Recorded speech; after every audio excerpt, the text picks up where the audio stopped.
7টা থেকে এরকম রোদ উঠেছে বাবা, সূর্যকে তো দেখানোই যাবে না। এই দেখো মাগো, গাছগুলোকে দেখে আমার কি কষ্ট হচ্ছে, বাইরে যারা কাজ করছে তাদেরও কি কষ্ট, যে যেখানে আছেন ভালো থাকবেন বাবা।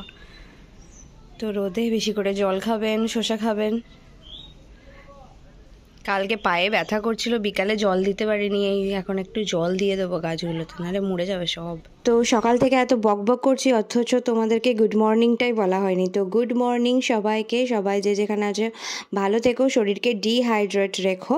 আর ব্লগটা এখান থেকে শুরু করছি, দেখতে থাকো, ভালো লাগবে। তো আজকে 26শে এপ্রিল, আজকে আমার ডুডোই 2.5 বছরের হয়ে গেল। দেখতে দেখতে কত বড় হয়ে গেল গো, তাই না?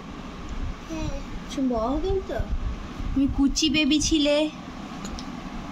ওরে বাবা রে বাবা রে বাবা।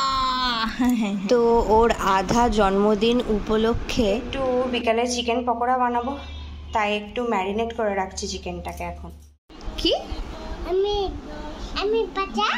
হ্যাঁ, তো তুই সবাইকে পচা বলিস? আমি পচা? হ্যাঁ, তুই পচা। তো ডোডো খারাপ ওয়ার্ডটাকে বলতে পারে না, তাই জন্য ভালোকে ভালো আর খারাপকে পচা বলে। আর প্রতিদিন বিকালে এখন বাইরে বেরিয়ে ছাগলের গায়ে হাত বোলানো ওর একটা নেশা হয়েছে। এত ভালোবাসে ছাগলের গায়ে হাত দিতে, গরুও ভালোবাসে, কিন্তু ওর গায়ে তো আর হাত দিতে পারে না। এই ছোট ছাগলটার গায়ে প্রতিদিন হাত দেয়, তাই জন্য তার লোভ আর সামলাতে পারে না। আর আজকে সকাল থেকে কি রান্না করেছি সেটা তোমাদের সাথে শেয়ার করিনি। এই যে সন্ধ্যাবেলার দিকে একটু চিকেন পকোড়া বানাবো, সেটাই তোমাদের সাথে শেয়ার করব।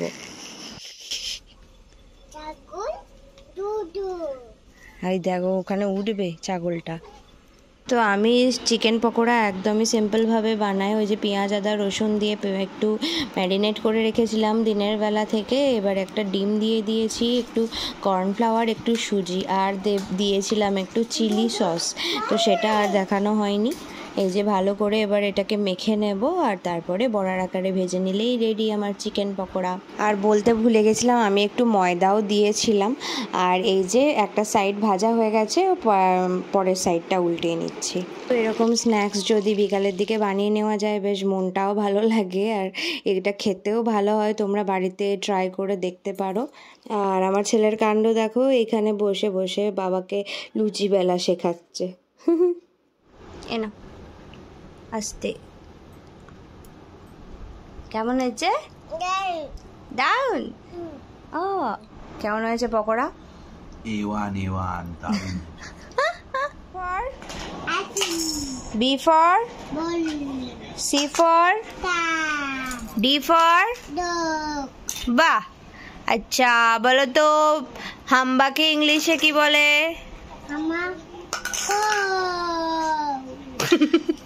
কুকুরকে কি বলে ইংলিশে?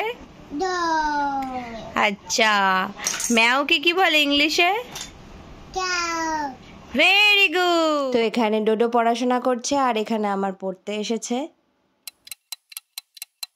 তো পরের দিন সকালবেলা আমি সকাল সকাল গাজর গ্রেট করতে শুরু করে দিয়েছি। কারণটা হলো আজকে একটা নিরামিষ স্যান্ডউইচ বানাবো, তোমাদের নিরামিষ দিনে কাজে লাগবে। তো অবশ্যই দেখতে থাকো পুরো শেষ অবধি।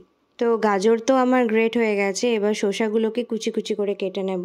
তো তোমরা এখানে আরও সবজি অ্যাড করতে পারো, একটু ক্যাপসিকাম দিতে পারো, কিন্তু ক্যাপসিকাম আমার কাছে অ্যাভেলেবেল ছিল না। পনির দিতে পারো। তো এরপর দিয়ে দিয়েছি এর মধ্যে মেয়োনিজ আর একটুখানি নুন দিয়ে দেব। আর গোলমরিচ গুঁড়ো থাকলে গোলমরিচ গুঁড়োটাও ইউজ করতে পারো, আমার কাছে ছিল না তাই আমি দিইনি। তো এইভাবেই অনেক বেশি টেস্টি হয়েছিল খেতে, বাকি সমস্ত কিছু দিলে আরও টেস্টি। তো ভালো করে মিক্সড করে নিয়ে এই যে ব্রেডের উপর থেকে দিয়ে দেবো। ও আমি আরবার উপর থেকে একটুখানি চিজ অ্যাড করেছিলাম, চিজ দিলে বেশ ভালো লাগে। তো এর উপর দিয়ে তারপরে একটা ব্রেড চাপা দিয়ে দেবো। তারপরে তাওয়া গরম করে তার মধ্যে একটু বাটার অথবা তেল দিয়ে ভেজে নিলেই ব্যাস রেডি আমাদের একদম নিরামিষ দিনের ভেজ স্যান্ডউইচ।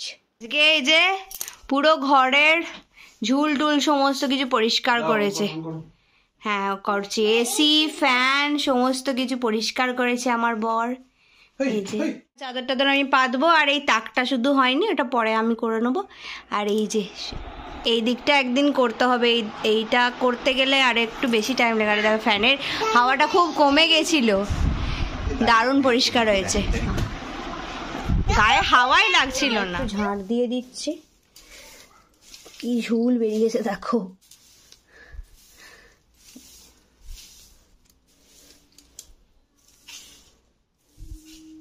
পরে আমার ছেলে সব বালিশ ছড়িয়ে দিল।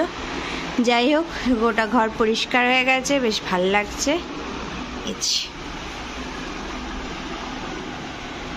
আজকে আমার ডোডোর লাঞ্চ একদম সিম্পল, ডাল, আলু পোস্ত, ঢ্যাঁড়স ভাজা আর স্যালাড। পুরো চকচক করছে, পরিষ্কার করিয়ে নিয়ে এসেছে।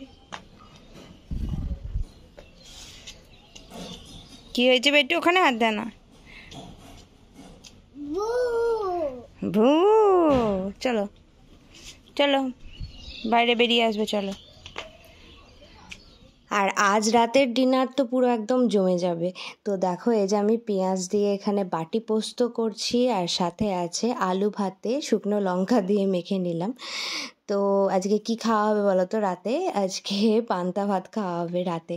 এত গরম পড়েছে না, আর ভালো লাগছে না কিছু তরকারি দিয়ে খেতে। প্লেন এই আলু পোস্ত আর পেঁয়াজ দিয়ে তোমার বাটি পোস্ত দিয়ে খুব ইচ্ছা করছিল খেতে। আমার বরই বলল যে আজকে তাহলে পান্তা ভাত খাই। এই যে ভাতের মধ্যে জলও ঢেলে দিলাম, এরপর দিয়ে দেবো একটু নুন আর কাঁচা তেল। তো গরমের দিনে এই সমস্ত খাবার একদম স্বর্গ। আলু ভাতে আর বাটি পোস্ত দিয়ে এমনি শুকনো ভাতও খাওয়া যায় যদিও। তো এইটা এডিট করতে করতে আমার এখনই জিভে জল চলে আসছে। এত মানে প্রাণ ভরে খেয়েছিলাম না রাতের বেলায়, তো কি বলবো। তোমরা এভাবে বাড়িতে খেয়ে দেখতে পারো।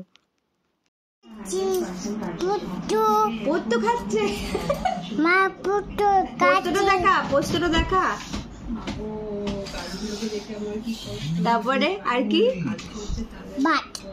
ভাত কি ভাত? ভাত, জল ভাত।